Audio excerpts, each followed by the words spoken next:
මේ ළමයෝ පන්සල් යනවා රෝස මලක් එම අරගෙන. නෑ සීයා අද වැලන්ටයින් දිනේනේ. රවුමින් සැමරුම් උස්සේ දුන්නේ.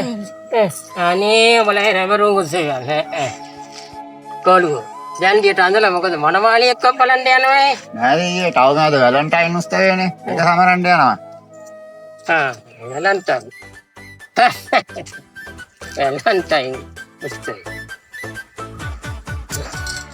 ඊයේ වැඩද? අමුඩයක් හැම අඳගෙන උදේ පාන්දර. දැන් ඉඳන් මෙහෙම තමයි පුතේ. ඔව් අමුඩයක් ගන්න තමයි කෙරුවේ. ඔක්ටිගෙල්ලන්ට කිල්ලන්ට යන්න පුළුවන් නම් සමරන්න. අපිට මගේ කෑයිත් එක්කම යනවා.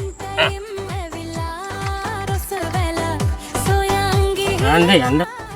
ආවිනේ. අපි යන්න වැලන්ටයින් බලන්න. ආවිනේ. යොත්. එනේ ඇතියගේ මොනවයිද මේ ගැව්වේ